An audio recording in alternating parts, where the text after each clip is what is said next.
Joining us now to talk about it is our friend Chad Williamson, the lawyer who got Mark Carney's debate commission to finally blink.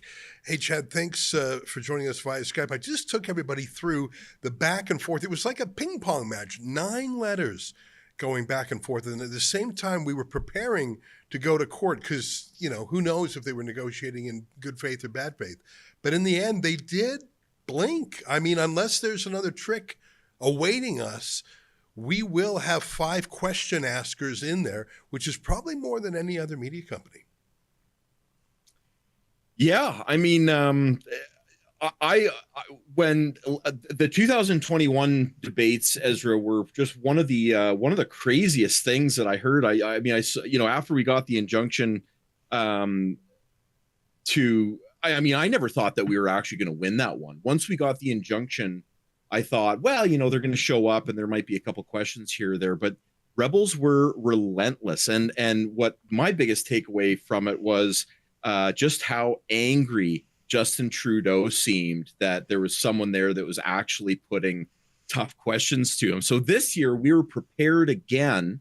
And I've been calling all my buddies and letting them know that this is Rebels hat trick, right? I mean, we schooled them in 2019. We schooled them in 2021. And when you told us to send them a letter, way back in March saying, hey, don't mess with Rebels journalists for the upcoming debates.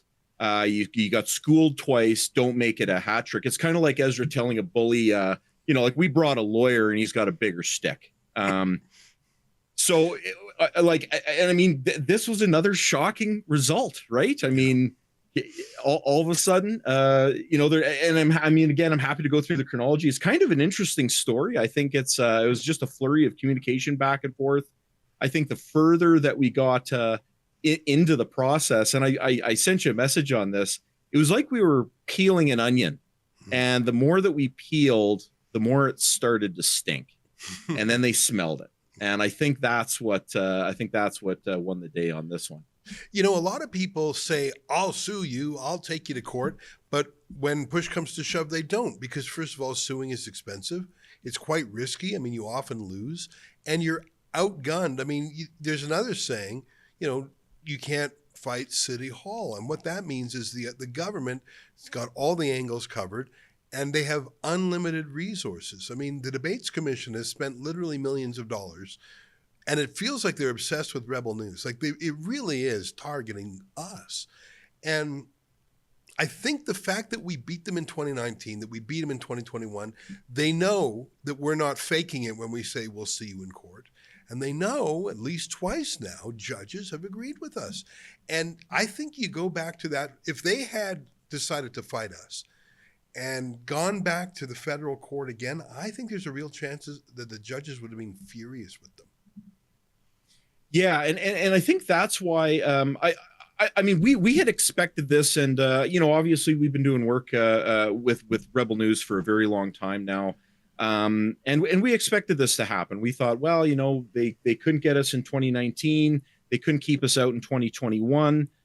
We really thought that they might have been able to keep us out in 2021, but they've since they've had years to prep a brand new criteria by which they could try to exclude Rebel from the debate. So when we sent that letter, Ezra, I remember having a chat with you. And I hope I'm not getting into solicitor-client stuff, but you said, hey, we got to be ready for this. Yeah. And further to your point that, Rebel really does walk the talk. We had started preparing submissions and started, because when they boxed us out in 2021, we literally had 5 days to get into court and get a federal court injunction. So we just didn't want to be put under such tremendous pressure. It costs more money when you're under the gun. Yeah. So when you said, hey, well, let's send them a letter early, give them an opportunity to either accredit us and let us in, or at least give us the heads up that we're going to get boxed out. And we got a reply from them on April 4th. And this is kind of like, I call it kind of like their weak flex, right? Yeah. So the commissioner, who's a guy by the name of Mr. Cormier, he basically says, "Hey, well, you know what? We'd love to accredit Rebel," which was a shock to me. And I think I was had startled. that I first. thought, you know what? It's like that scene in any movie. It's quiet, too quiet. Like you know it's a trap. You know that they're a battle hardened political bully force. They're a war room with one purpose: stop Rebel News. You know that when they say, sure, yeah, we've had a change of heart, complete change of heart, complete 180 degrees. We see the error of our ways. Come on in, all of you. Like, you've got to be pretty, you got to be pretty gullible to think, oh, that was an easy battle. No, it was a trap. Well, it was so funny because when I got it, it was it was late at night. I was out for dinner, and I got the reply, and of course I sent it to you without even reading it. And I just kind of skimmed it, and I said, oh, they're going to accredit Rebel. This something. It's like you said. It's this is a trap. It totally was a trap. And buried in that letter was just a little nugget where essentially he said, we're going to let you in, but capacity's tight, so don't get comfy. Yeah. And then he mentions this mysterious policy that they're relying on. And it sounds like a secret handshake that Rebel didn't quite get. That's exactly. And then you and I both, we had a chat over the phone, and we thought, wait a second, capacity limits. Well, it sounds like the Leadership Debates Commission is trying to gatekeep the cool kids table. Yeah. And so we had to think about it, and we fired back another message, and we said, hey, well, wait a second here. You're saying that, there's all these different media organizations that are getting in. And one of the points that we thought is, well, they've said that a media organization is someone who engages in journalism or somebody who comments on social, political, or cultural policy. We obviously meet that definition. But really, is a media organization just one division or one office or one newspaper? What if they're owned by a large company like Post Media? And when we start getting into capacity issues, well, so what, does CBC only get one guy or girl in the whole scrum? And of course, this is the biggest thing, is we want to ask questions again, right? And what I think is so important is Rebel's 2 million viewers. They're not here for crumbs.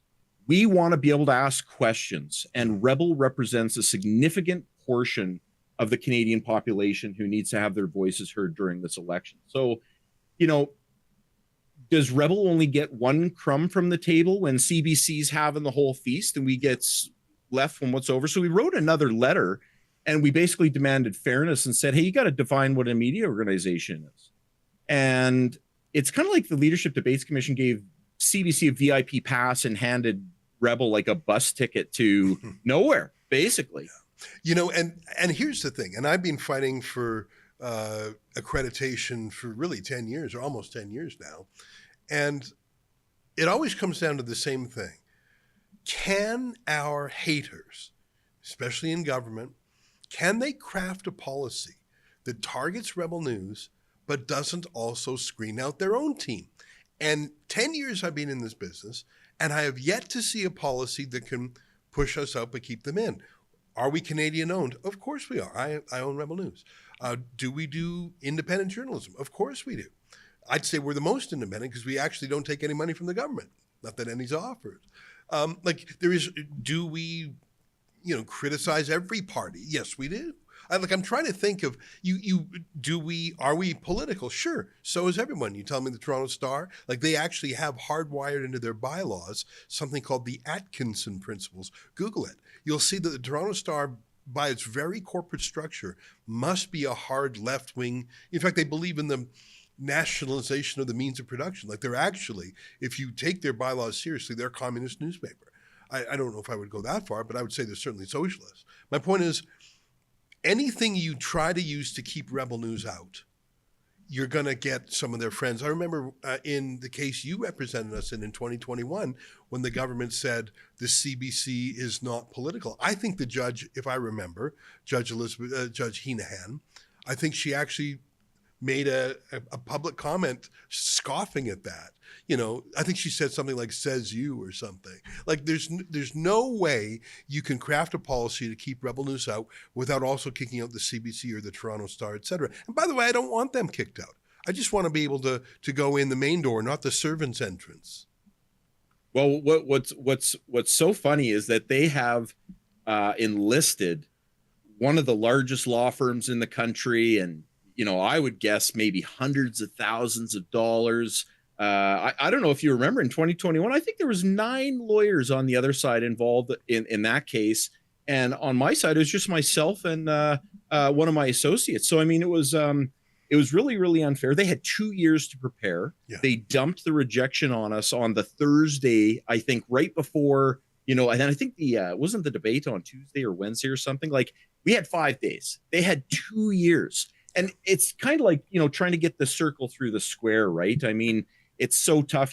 I think during the 2021, Rebels engaged in editorialism. Okay, well, I mean, what paper doesn't have an editorial section? Right. So when we went back and forth with this Cormier fellow, he said, well, we're going to let you in, but there's capacity issues. Right. And we're going, well, what's the capacity, and who are you going to let in on what basis? How do you define media organization? And then they keep talking about a media room and a press room, and they haven't defined any of that. So we're kind of saying, well, what is the press room? And it's about time you just started giving us numbers. How many people can fit into this room? Yeah. How many are you going to let in? It was so clear that he had this, that he just had this plan to let us in and then just to shenanigans us. And I'm so glad we caught it. By the way, there's still a chance there will be shenanigans tomorrow. I mean, these folks, their whole purpose is to keep us. So let me say something you mentioned earlier. Like, we surprised them by winning in court in 2019. And then it happened again in 2021. So what did they do in those 2 years? They read extremely carefully that first court ruling. And they said, well, what did the judge object to? The judge objected to the fact that this debates commission didn't have clear public rules, that we were rejected in like a one-line rejection, and that the person who rejected us was not even working for the government. It was just some guy. So, okay, they spent 2 years fixing those things. So instead of having no rules, they had a huge amount of rules. Instead of giving us a one-line rejection letter, I think it was 11 pages long that they had written long in advance. I mean, and instead of having some guy send us the email, it was some guy. Like, they fixed all the things that the judge in 2019 was angry about. So they spent a lot of money reverse engineering their decision. You see what I mean? They said, okay, the judge said we did these things wrong. Let's get them right. And we'll do it such a good job that there's no way they can win. Well, they lost again in 2021. And then they spent time, they thought, okay, we can't reverse engineer out of this one. Let's just have sort of like a secret trapdoor that they'll fall in when they come in. Anyways, I mean, I'm feeling good. I hope I'm still smiling like this tomorrow, because who knows? Maybe there's like a double super secret plan to kick us out, but I'm feeling pretty good right now, at least. Well, and I think that's what's so funny, right? Is it as we kept peeling back the layers and asking more questions that weren't outlined in the original accreditation materials.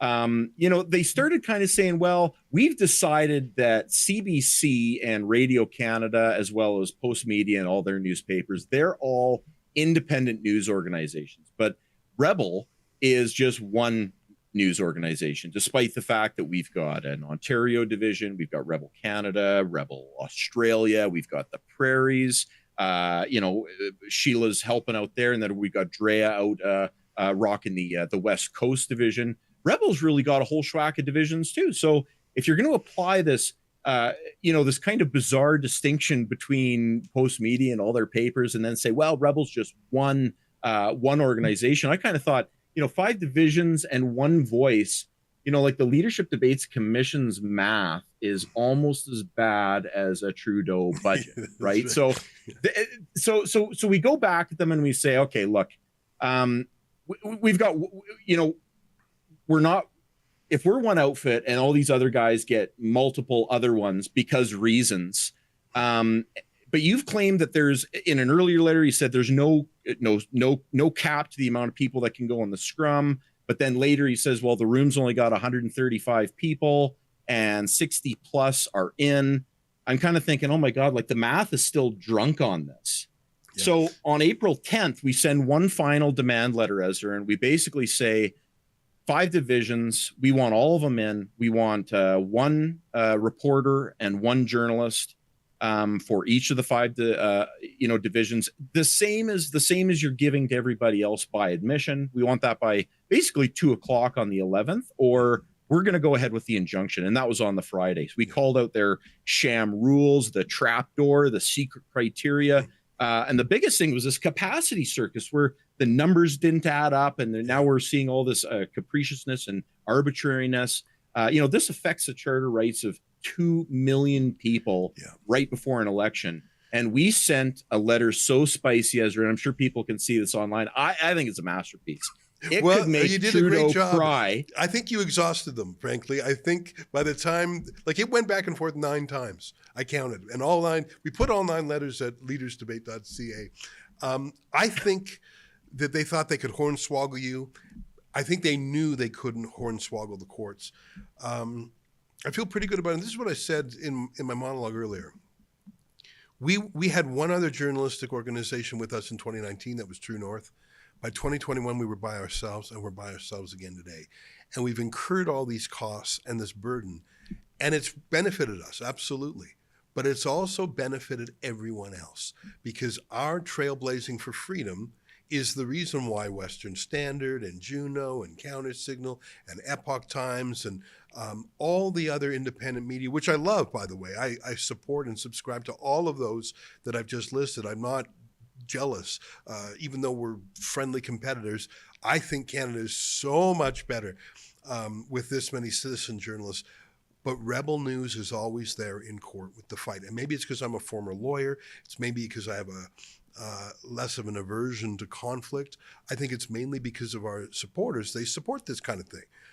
It is not cheap to litigate. Between 2019, 2021, and this year, the amount we spent in litigation is, I'd have to check those past years, but it's probably not unadjacent to $100,000. The other guys didn't, and that's okay. They're smaller shops. But when we go in to fight, we're fighting for everyone, and not just my friends. We're fighting for left-wing media's freedom of speech too. I don't believe in freedom of speech only for right-wingers. So I don't know. I feel pretty good about this. I hope I'm not eating my words tomorrow when we get there. I hope there's not some last-minute test or something. But Chad, I appreciate your help. And once again, I want people to go to read the exchange. Chad's letters are very excellent. They're very easy to understand, like they're in plain English. And they're fun to see, and you can see his personality in them. And that's all at leadersdebate.ca. So have a good read. And next time I talk to you, I'll be in Montreal. Last word to you, Chad. Now, if people don't have the time to read them all, I just want to summarize. We basically said, hey, look, if you mess with Rebel, you mess with Canada's voice, and we don't play nice when we come at you. And the long and the short of those letters is, if you mess with Rebel News and if you mess with Williamson Law, you're going to get a legal wedgie. And it's going to be very, very public. And there's nothing better than seeing a bully get a wedgie. I think, excuse the, the metaphor, but I really think that's what happened. And I would like to button that at the very end of our last letter, we warned them. We're watching them. Right. Mm-hmm. So we'll continue to monitor with you, Ezra.